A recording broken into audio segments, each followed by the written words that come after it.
Ouais, d'accord. Hello, I'm very happy today to be with Angelique. Angelique and I, we met in Rolla, Missouri, my new city for the past year and a half. And Angelique, as a practice there, she's a holistic body worker and practitioner.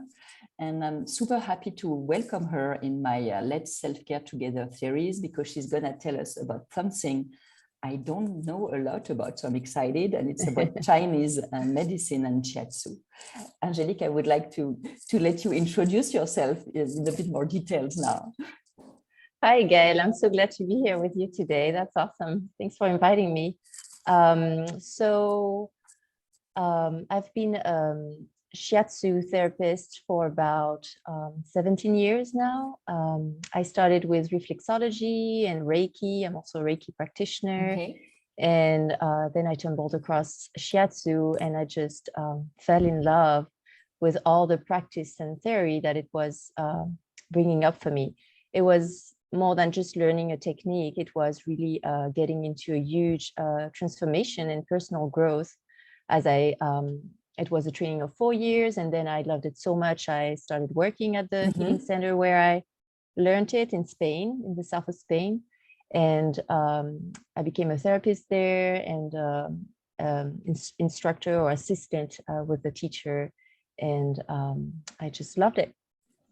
So that's what I do. I also am a yoga instructor and Qigong instructor, which is also in the same line of Chinese medicine and Shiatsu, the Qigong.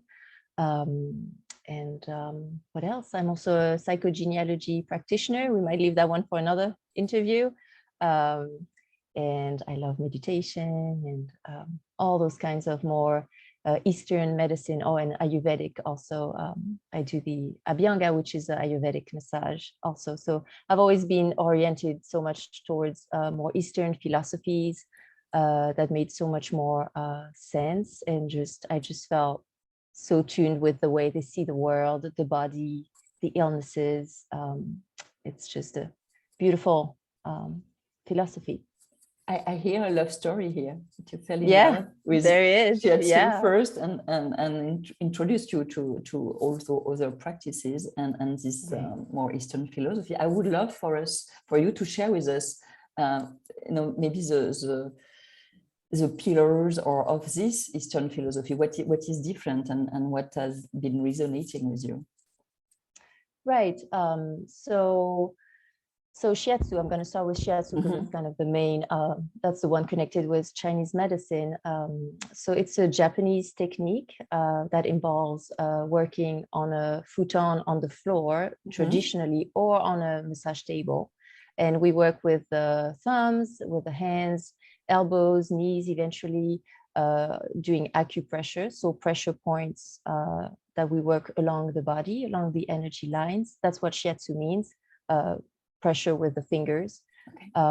And we also manipulate the body in terms of stretching and rotating articulations to help the flow of energy, as energy can stay stuck not only on parts of the body, but on the joints also. So we help make the energy flow. It's the same system as acupuncture, but instead of using needles, we use our fingers and hands.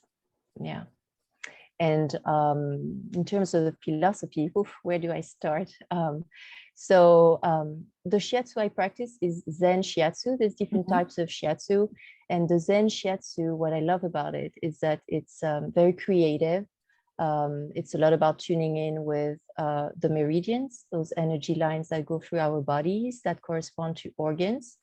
There's a lot of psychology involved in it, in terms of observing the client, not just like how they talk, their facial expression. You can read a lot of the health of the organs just on the face, actually.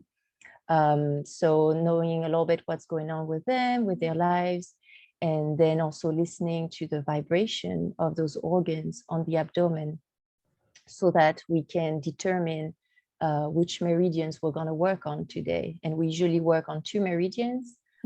the one that's in an excess of energy and the one that is lacking energy, so that then we can, restore the balance by bringing the lack where the excess is, and vice versa.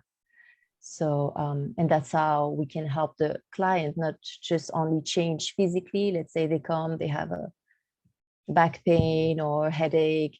We're going to attend that, but we're going to also attend what's also not just on the physical level, but also on the mental level, on the emotional level, and on the spiritual level.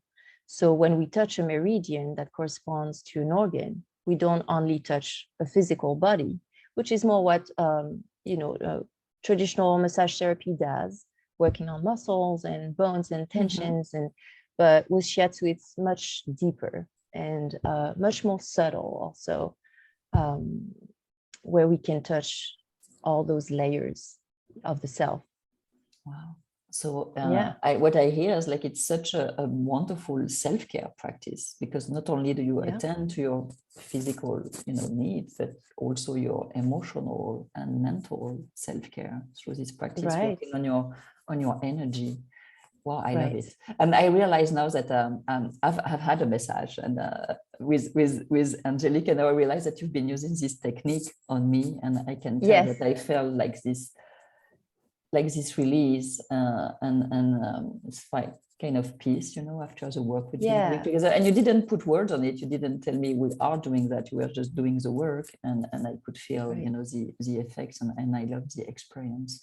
Well, I love the practice, and I think it's such a comprehensive self-care practice. And there is so when on your clients and what you've been experiencing yourself, what are the benefits that you see? What is it changing in your client's life, in your own life? I could give you an example maybe that could help. So I'm just thinking of one of my clients I had years ago. He was in the army. He was very yang, that kind of strong personality who know what they want. He would do karate, very into more of a yang expression of himself, the yin and the yang. So yang is more active, more solar thinker, while the yin is more like calm, soft, gentle, nurturing. So he needed a lot of yin, basically. And I remember the first session, he wanted to tell me how to do my work, basically. And he was expecting something harsh, no pain, no gain. And I was like, this is not how it works. The gentler, the deeper, the more profound we can go. But not everybody's ready for that. He came for a sciatica, and that's all he wanted gone, just the sciatica. Just get that sciatica out, and then I'm done with this, And but he kept on coming and coming and coming. I had to put some boundaries and also explaining how this works. And so basically, in my diagnosis of him, he had a lot of excess in the liver, gallbladder. It's the wood element, so it's all about when it's out of balance there's some anger, resentment, frustration, and he had a lot in there. He was like a pressure cooker type person. And so I worked on the liver and gallbladder to help tame and calm that kind of competitive, harsh spirit into something more harmonious and more able. He had a lot of issues with his family. He had a hard time communicating with them in a peaceful way. So through the sessions, the sciatica was gone, but he kept on coming, and he totally transformed. He totally changed. And so, I think karate is wonderful, but he had practiced so much and in such a harsh way that he had a lot of joint pain. And so I tried to redirect him towards more yin practices such as Tai Chi, Qigong, and even ended up getting into wanting to learn Reiki, which was like, what? That's wonderful. So that was really, he came just for sciatica, and next he was a total different man. So that was really beautiful to witness. And that is my goal. It is to make people change. And because the body speaks, you know, the body says everything. We just don't pay attention to it. So that's kind of how that was a transformation there. That was really lovely. Yeah, it's wonderful. Yeah. So the benefits are obviously physical. You know, we can work on anything from, sciatica, migraines, I don't know, anything really that's out of alignment. It helps also realign the body, but in a different way than chiropractic care would do. So any physical ailment really, digestive, endocrine, circulatory, all the systems, we can work on them.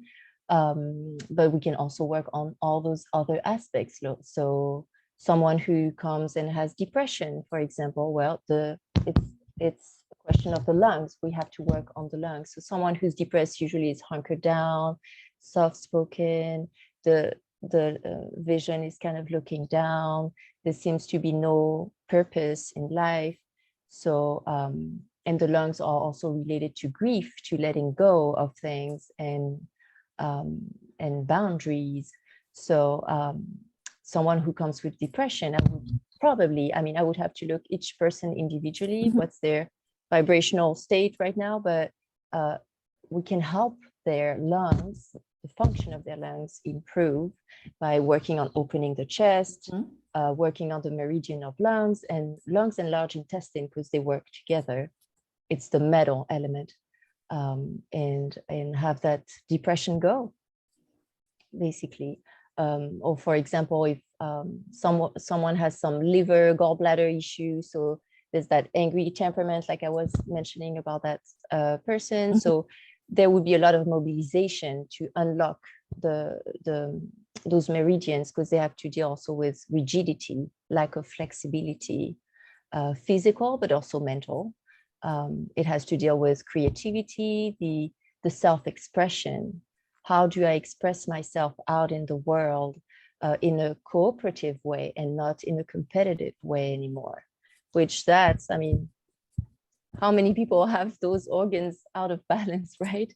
If we could change that, the competition towards cooperation, that's when we truly would start changing the world.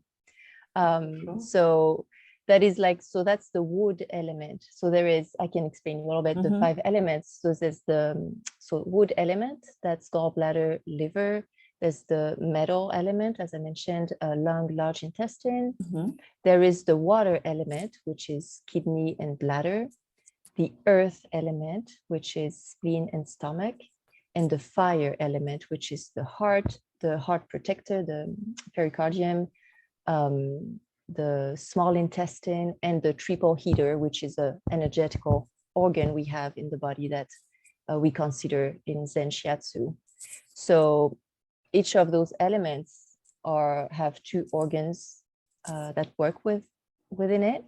So as I said, wood is, well, I told you already, but so we kind of look at the person, not just physically. So the posture can also indicate a lot of things already, but also what are their patterns, what are their behaviors, and what is going on in their life that needs to be attended right now. And so by balancing those organs, we balance everything on all those levels. If the person is willing to, obviously, So So for example, the earth element, which I haven't talked about, so that's the spleen and stomach. The earth is the center, is being centered or out of center. It's the intellect, the mind. So all the concepts, the preconceived ideas we have, thoughts, ideas, how that mind is going and running. So when there's like a lot of thinking, the person is very like obsessive about something and just again and over and again, that's an excess of stomach energy or spleen, or on the opposite, not being able to conceptualize, to think, like when you have brain fog, for example. So there we would try to boost the energy of those organs to bring it back to balance. So that's kind of what,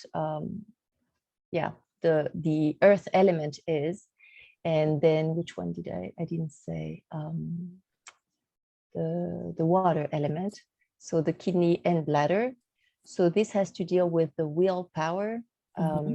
Like it's the energy of the ancestors. So, you know, if you imagine your ancestors putting their hands on your kidneys in the back and pushing you forward, getting that support from the ancestral energy that we all carry within us.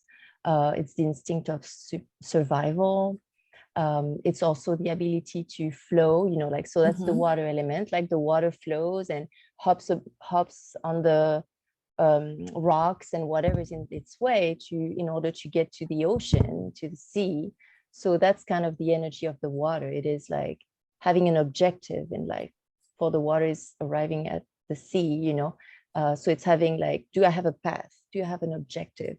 If I don't, I can't move on. I can get things going. I don't have a purpose. So that is carried by the kidneys and the bladder.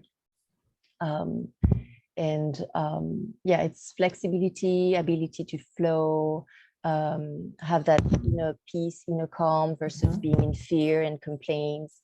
So that's the water element. And then there is the fire element, which might be my favorite. That is about the Shen, what they call the Shen in Chinese medicine. It's the spirit. So that's the heart energy. It's the consciousness and the ability to, it comes before the intellect, like the intuition, perception, feeling without rationalizing in your head. It's the expansion of the self in the sense of connecting to a higher purpose, connecting to the whole, to the divine, to God, whatever you want to call it. So it's that light within you that gives you a higher purpose. And that joy, the laughter, the joy is about the heart, the fire element. So that's what we work on, you know. We don't work just on low sciatica. We go much beyond. Yes, that, I hear which that. is what's interesting for me. Otherwise, it's too boring if I am just working, you know, the flesh. I need something deeper. Yeah, because I want to see people feel better and transform. Yeah, and it's all this holistic approach is the same I have in my coaching, and I'm encouraging my clients to not only look at their mind, for example, but really focus on the emotional, the physical balance too. And I see this practice as so comprehensive. And our brain and our body are, you know, constantly connected. And the brain, you know, is like the control tower to the body. But the body, you know, if we neglect our body, if we create some imbalances, our brain cannot function at its best neither. So we create this vicious circle of, you know, getting worse and worse in whatever is there. And I have a question about, I'm curious to know when you start working with a new client. So you said it's also about the facial expression, the way they carry themselves, and then you go into the work. Can you feel, is it like where the energy is blocked, where the flow is blocked? How do you sense that? It's something I'm interested in. Or does it, as a practitioner? That's a great question. It's a great question to think also like, oh yeah, it's true. How do I sense everything? You know, so there's that part of observance, you know, observing, behavior, position. So that gives you already some information prior to touching anything. But then I overlap different systems, and I like often to feel also the chakras. So we're more talking, you know, like ayurvedic chakras, more like the Indian philosophies, to see if they are in alignment or not, because what is the quality of their vibration? So I don't necessarily think or judge it, but I just perceive with my hand above each of the energy centers and see if there is a response or if there is nothing. So sometimes there can be something very warm and tingly. It can even hurt my hand. So that would be more a sign of excess of energy. Or sometimes there's nothing. It feels empty. So that would be more a lack of energy. So those chakras already give me some indication of which meridians could also be out of balance. Like the heart chakra, I would look into the heart meridian, the fire element, and the lungs. I see if there is some sadness, if there's something going on.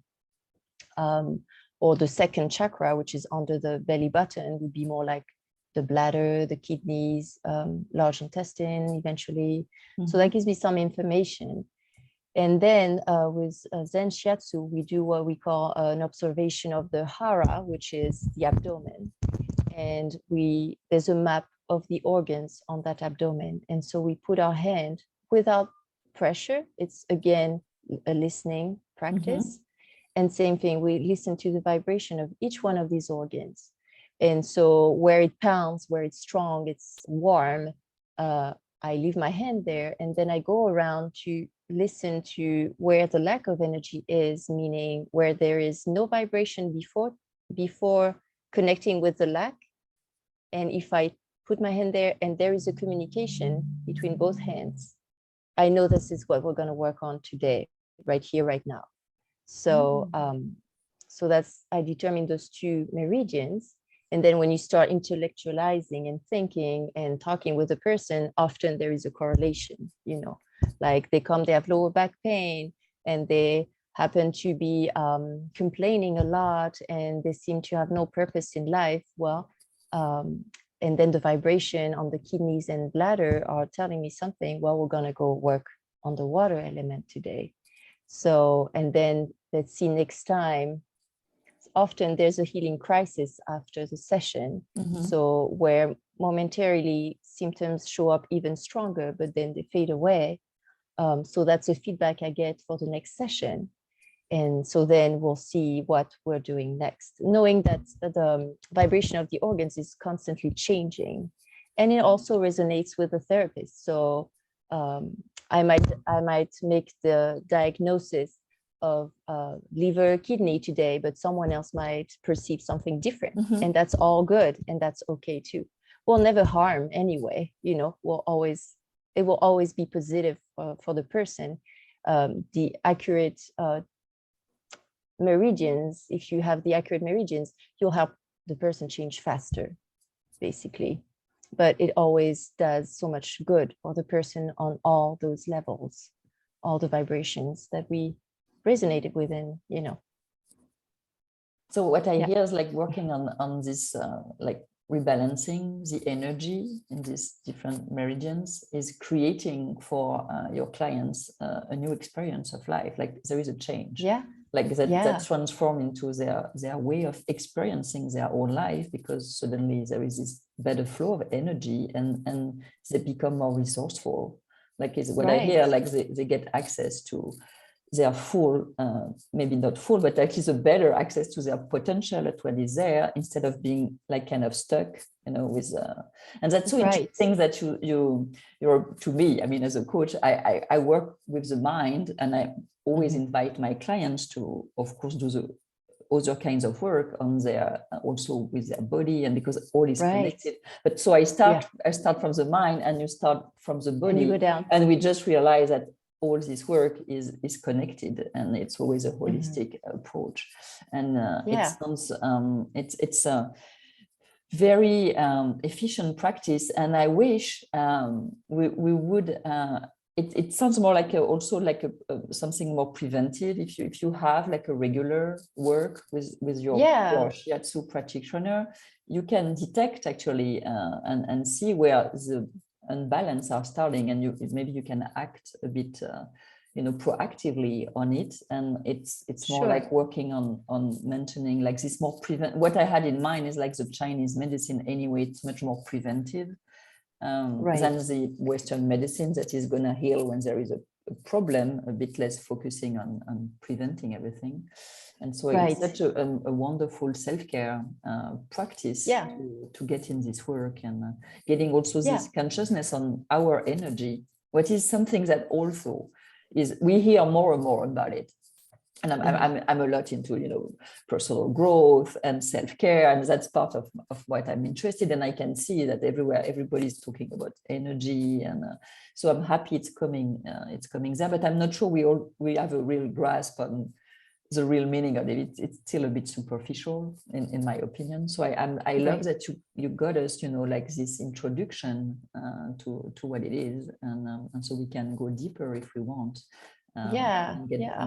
and it's not only that. I hear also that you have so many other tools or practices that are going the same way: the meditation, the yoga. It's all this yin practice and energy that you bring. And my question is coming as like for yourself. How are you practicing this self-care, and how do you apply that for yourself? For myself, yeah. I wanted just to say one thing about the prevention. Of course, it's on preventing is always better. Like having a regular practice of self-care or receiving massage or whatever speaks to you, in order to stay healthy in your body, in your thoughts, in your heart, in your spirit. Compared to more conventional medicine, which surely has its place in time, but just treats us as, okay, the arm is broken, we attend the arm, that's about it. Here we work on everything. That's why it's so holistic. And even if you don't have any health issues or anything, you can always receive shiatsu for health maintenance and personal growth. Because as we mentioned, like even someone is healthy physically, but they tend to be pessimistic. We're going to attend the metal element. They tend to be fearful.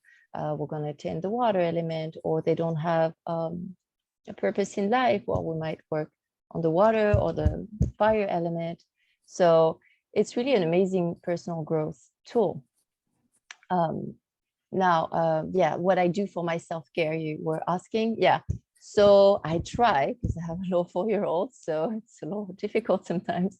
But I now invite him into my practices instead of trying to find that ideal moment where the house is quiet, nobody's here. I'm like, okay, it's Qigong time now. Do you want to come do it with me? And he actually comes. So I do yoga for myself. I've done a lot of yoga the last 2 years because I've been on a health journey recovery myself. So I found a lot of support and peace in the practice of Hatha Yoga or restorative yoga. So more yin practices. But just because I was feeling too weak to do something harsher, and that's just who I am. I just like more gentle. And anyway, gentle is more powerful. That's what I always say. And recently I've got back into the practice of Qigong. So it's the same philosophy as Shiatsu, as Chinese medicine. It's working on rebalancing those meridians, those organs for health and well-being. And that is just, again, a beautiful practice. Each time I finish my, I'm working on the 8 brocades right now, which is it's a piece of 8 positions that you do repeatedly. And when I finish it, I just felt like that joy in the heart. I really feel like the fire energy is really, and when we say fire, it's not about being all worked up and, hysterical. It's really that what they say in Qigong, the inner smile concept, where you feel your heart has that subtle smile, where you feel at peace and in joy, but it's not crazy overwhelming, which would be an excess of heart. Like I remember when my teacher said years ago in the class that falling in love was an excess of heart energy. The heart was out of balance. You should have heard in the room, like the offensive, like, no way, how come? Well, and it's true. Falling in love is actually an excess of heart energy, because the heart is also about seeing reality as it is, discerning false and true. And when you're in love, the person is perfect. All they do is lovely. There's no, it's only virtues and beauty. So it's actually an excess of heart energy. But and then, after that phase is gone, you actually really explore the heart on a deeper level. What is really the connection here after the chemistry is tamed. So so Qigong, that's one of my practices, and walking quiet in nature also is something that I really cherish, to have that quiet time for myself and feeling the ground under my feet, grounding, paying attention to the sounds, finding that quiet and peace within. Yeah. So that's about, these are the things I do. And lately I've been doing some hypnotherapy, receiving hypnotherapy that has been also beautiful for getting rid of limited beliefs and obstacles that don't allow me to get where I want to go. So I really love the mind too, all the therapies that take care of the mind. It's just that because I'm so mental, like all of us, you know, I always like to go back to the body so that I'm not so much in there chatting a lot of useless thoughts, but more like, okay, let's go back to where I am in, you know, my inner house here, and see how it feels today. Yeah, it's a journey for me, because I'm, as most Westerner, I mean, I've been in my mind most of my life, and I feel now like I have this consciousness of, you know, being in the body, this embodiment, and feeling being more in my body has been so healing for me also. And and I'm really excited about the Qigong practice, because you were really excited when you talked about it, Angelique. And so I have another friend actually who told me about it this week. That's so, you know, life, you know, and so nice. You know, there is a sign here, and I'm gonna try Qigong. Yeah. And maybe we can do another talk about it, and maybe even do like a practice and introduce people to some. I'm definitely gonna give it a try, because it's like a good positive energy that you get out of it. Yeah, and it's so peaceful at the same time, because those practices, Qigong, Tai Chi, in ancient China, they were actually developed by, I think, an emperor, or I don't remember exactly, to teach his soldiers to regenerate their energy and be strong in combat. So it was actually a very you know, it's geared towards combat, but instead of fighting, you learn just to go very slow with your movements, which helps also, you know, learn to control the body and the mind, because you slow the mind down when you work on your body also. But that emperor developed, I don't remember his name, I don't know if it's the Yellow Emperor, but he developed that practice for his soldiers also, to learn, instead of working with your own strength, just learn how to escalate, you know, the opponent, basically using the opponent's strength to win the battle. So it's a very different way of moving the body, of thinking. It's like Aikido, you know, this it's kind of the same line of thought. So it's a beautiful practice. Yeah. And you really strengthen the body at the same time, because you move so slow. You know, it's easier to move your arm really fast versus just very gently. So there you're working on your muscles, you know, so it also strengthens the body, not just the spirit. Yeah, I discovered that through some yin yoga practice, and also like just stretching, but in a way of maintaining a position, you know, for 10 seconds, 20 seconds. It's very hard. Right. And when you go up in yin yoga to, I've not been practicing a lot, but you know, these 2 minutes, 3 minutes, you are in the same, you know, posture. Yeah, and, I let go. I stay here.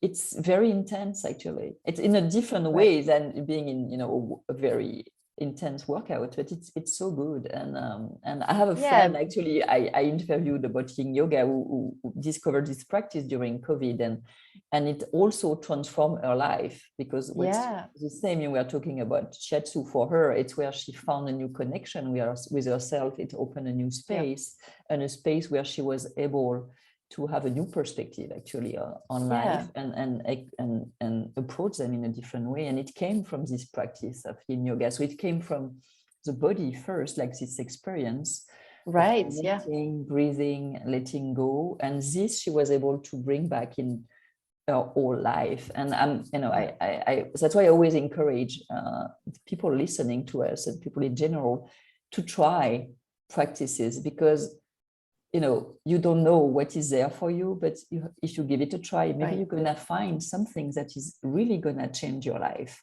And sometimes it sounds like I have all examples around me of people who's it's all me. It started with the mind, embracing the growth mindset has been for me a huge thing. And that's where I started my journey. Like I had a shift in my way of, thinking about a situation and from having a new perspective. And it opened a lot of things, so many things. But that's my way. And you had this introduction to this Eastern practice, Shiatsu and other practice that also, I can tell, change your mind and your life. Right. And so that's my message is like, please give it a try. Right. And those practices, they are really helping you to find peace and quiet within, which when you start doing it and you've never done anything but go, do, like productivity, all those very yang behaviors, and you're asked to stay in that posture for 3-5 minutes. Well, if you have time there, seeing what's going on in there, like, so it's like, oh no, I don't want to stop and listen, which is such a weird thing, right? As humans, that we have that where we want to get better, we want to grow, and at the same time, there's a lot of resistances within that we are always self-sabotaging and not allowing ourselves to be fully who we are in an authentic manner and finding our purpose in life. So for me, those practices, they really quiet you down, calm the mind, calm it down, and let go of thoughts, let go of what's going on after the class, what happened before. No, just be in that present moment on the mat and just be. You don't need to do, you just need to be. And that is the hardest thing. Such a powerful message, particularly in our culture of we value so much the doing. Of course. And I would just want to add something is like, actually when we take this pause and we slow down and we actually create for us in our brain, because we slow down everything and we stop actually this predicting. The brain is a predictive tool. It always tries to predict what is coming next. So when you stop that, suddenly you cut the noise and all this, thinking about the past and going in the future, you are present. And what happened is like you get this access to your inner wisdom. Right. There is this, and this inner wisdom, it comes from our, I say she because I'm French, and it's a feminine word in French, but it comes from both our wisdom. La sagesse, in French, but notre sagesse intérieure, our internal, like wisdom, and it comes both from the mind, the body, the heart. And it's something we can access when we cut all this noise and we are and the regular practice of meditation, the work you do, this work you do on the body, the work in coaching, also in getting this awareness of our internal dialogue and being able also to go through that and to cut that. All of that is creating this ability for us to be more resourceful, because we can tap in this inner wisdom, and it's so many ways can lead you to that. And that's why and each of us, we have our own path. There is not one path, but all these practices are available to us, and try, have fun, and get peace, and be resourceful. And it's I'm so appreciative, Angelique, that you shared all of that with us today. Sure, thanks. Thanks for having me. Knowledge is power. So the more we know, the more we can take actions that are aligned with what we want. And this Shiatsu practice is wonderful, and I encourage everybody to try. You are practicing. I just want to add that of course, in your practice in Missouri, but you told me you can do also sessions online. I mean, at distance. I can work with Reiki and Shiatsu at distance also. There's in the world of Shiatsu, there's been several teachers that have developed their own line of Shiatsu, and there's one Clifford Andrews in UK who does quantic Shiatsu, so you can access the body working from a distance, which it can sound crazy, but it's becoming more and more actually popular and normal to do those things, which is awesome. So it's possible to do at distance, and I've helped clients like that.